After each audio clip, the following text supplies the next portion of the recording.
In this problem, we are looking at three single-phase transformers. Each individual rating is 5 kVA with voltages at 200 volts primary and 100 volts secondary at 50 Hertz. If the high side is connected in delta and the low voltage side is connected in star or Y, our task is to find what the line-to-line three-phase voltage would be applied in order to maintain the rated winding voltages. Also calculate and show the line and phase current magnitudes in both the low voltage and high voltage sides, corresponding to rated conditions. Finally, we are to calculate the kVA flowing into the primary and out of the secondary of the transformer at rated applied voltage. In this case, the high voltage side is connected in delta and the low voltage side is connected in star, as shown here. Thus, the line-to-line voltage to be applied to the high voltage side must not exceed 200 volts. This will ensure that the rated voltage is applied across each of the high voltage coils or windings, and the rated voltage of 100 volts is induced in each of the low voltage windings.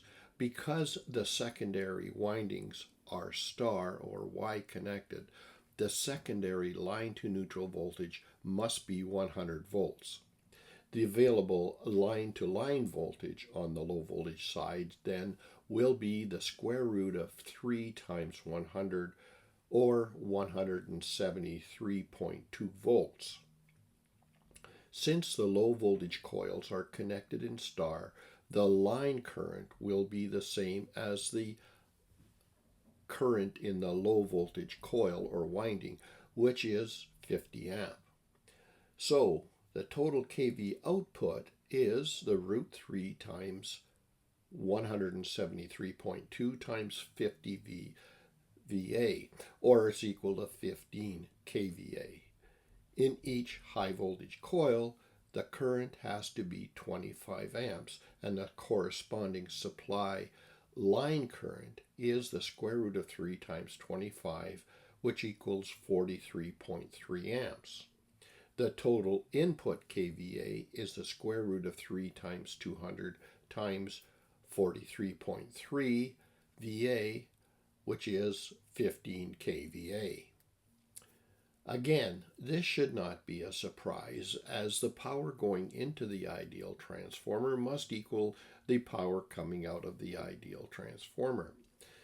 And we see that the total kVA is 3 times the individual kVA rating of the transformers.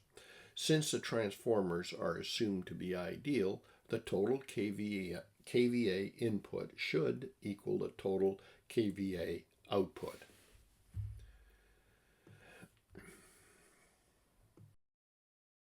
In recent years, the reality of climate change has become impossible to ignore.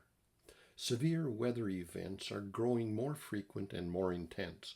For homeowners, this means that utility power outages are no longer inconveniences. They can last for hours, days, or in extreme cases, even longer. The question is no longer if, but when. You'll need a solution to keep your homes powered and your family safe. Now is the time to prepare and ensure that you're not left in the dark when the next storm hits. Here are some trusted resources to help you prevent power outages at home. 𝐃𝐈𝐒𝐂𝐋𝐀 Canada at this web address, 𝐃𝐈𝐒 USA at this web address, Bluetti Canada at this web address, Bluetti USA at this web address, and Bluetti Australia at this web address. And finally, you can get EcoFlow at this web address.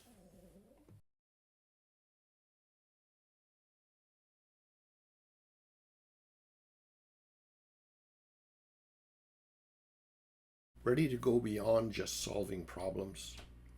If you've been following my daily post and enjoying the sample problems, you're going to love this. All of these problem sets and more are now available, or soon will be, on my official course site, my stand store for electrical training. Just go to the web address that you see at the bottom of this slide, https://stand.store/GVB.